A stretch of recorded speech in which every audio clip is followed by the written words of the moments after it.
Thank you for joining us today on another behind-the-scenes look at Christmas and some of the traditions we celebrate at Christmas and why we celebrate different elements of Christmas. And we bring in trees into our houses to celebrate Christmas. And we have a day set aside during the year when we celebrate the birth of Christ, why we call it Christmas itself, even Santa Claus. What is the deal with Santa Claus? Where did he come from? What was his origin story? What is his tradition down through the centuries? Well, today we're going to take another unique look at one of the behind-the-scenes element in the Christmas celebration, and that is the Magi, the wise men. You know, the three wise men. We've all seen nativity scenes with Mary and Joseph, baby Jesus, the shepherds, the three wise men. Well, in the Greek, the language that the New Testament was written in, the wise men are called Magi. We learned several things from Matthew about this particular scene with Mary and Jesus and the Magi. When the Magi came to Jesus, they found him living in a house. Whereas the night that he was born and found by the shepherds, he was in a stable type place or even possibly like a town courtyard. Well, the Magi also brought Jesus three gifts. And three gifts, this is why they are usually depicted, you know, in nativity scenes you can buy or even in movies. Having three gifts is why the Magi are depicted as having only three men. But in truth, we don't really know how many there were. You know, the Eastern Catholics actually believe that there were 12 Magi. In all honesty, we just don't know how many there were, just as we don't know how many shepherds there were that went to visit Jesus when he was born either. But where did they come from? Who were these guys?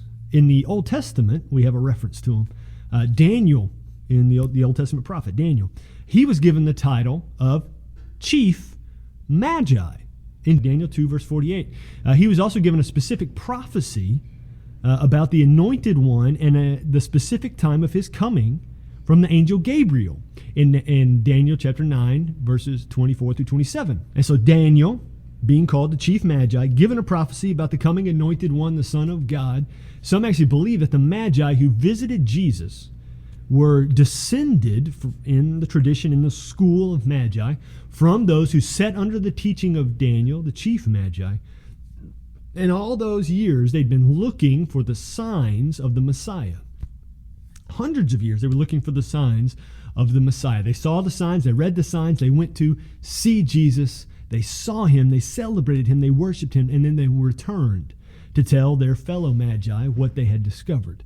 So these Magi are phenomenal people we can look to as they were seeking Jesus. You know, you will find what you seek. And they were seeking Jesus, seeking to honor Jesus, seeking to worship Jesus. And we can do the same today in our lives as well. Whenever we see those nativity sets and we see the wise men, whenever we see the movies and we see the wise men, whenever we sing the song, We Three Kings, or we think about, you know, any of those elements having to do with the nativity and the wise men being there, here were some guys through centuries looking for the coming king, looking for the Son of God, guys who traveled hundreds of miles on foot, on camel, whichever way they came, to find the Son of God.